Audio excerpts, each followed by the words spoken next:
नमस्कार, मी विकास सर.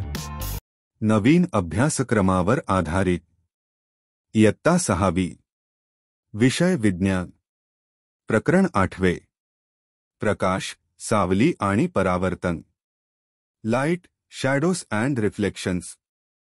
प्रश्न पहिला.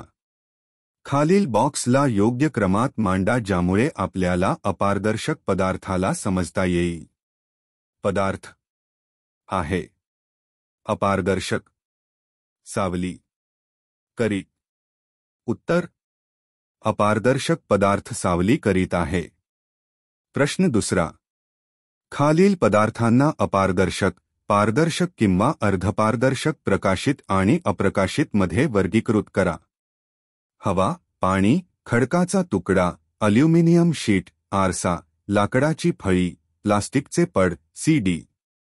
धूर, साध्या काचेची प्लेट, धुके, लोखंडाचा लालबुंद, गर्म तुकडा, छत्री, प्रकाशित फ्लोरोसंट ट्यूब, भिंत, कार्बन पेपर, गॅस बर्नलची ज्योत, कार्डबोर्ड, प्रकाशित टॉर्च, सेलफोन, पेपर, तारेचा वेटोळा, केरोसिन स्टोव्ह, सूर्य, काजवा, चंद्र. उत्तर: अपारदर्शक पदार्थ, खडकाचा तुकडा, अल्युमिनियम शीट, आरसा, लाकडाची फळी, सीडी. लोखंडाचा लालबुंद, गर्म तुकडा, छत्री, प्रकाशित फ्लोरोसंट ट्यूब, भिंत, कार्बन पेपर, गॅस बर्नलची ज्योत, कार्डबोर्ड, सेलफोन, प्रकाशित टॉर्च, तारेचा वेटोळा, केरोसिन स्टोव्ह, सूर्य, काजवा, चंद्र. पारदर्शक पदार्थ: हवा, पाणी, साध्या काचेची प्लेट, पेपर. अर्धपारदर्शक पदार्थ: धूर, धुके, प्लास्टिकचे पड.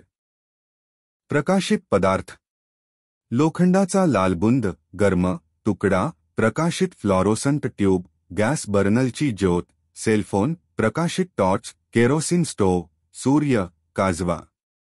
अप्रकाशित पदार्थ: हवा, पाणी, खडकाचा तुकडा, अल्युमिनियम शीट, आरसा, लाकडाची फळी, प्लास्टिकचे पड, सीडी.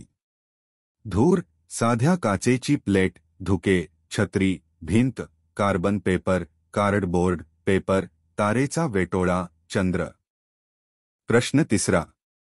तुम्ही एखादा आकार बनविण्यासाठी विचार करू शकाल की ज्याला एक प्रकारे धरला असता तो वर्तुळाकार सावली आणि दुसऱ्या प्रकारे धरल्यास लंबचौरस सावली मिळेल.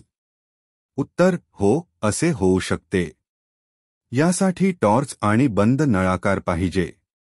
वर्तुळाकार सावली मिळविण्यासाठी टॉर्च चालू करून त्याच्या समोर बंद नळाकाराला आडवा पकडून त्याची सावली भिंत किंवा पडद्यावर मिळविली असता सावली वर्तुळाकार मिळते.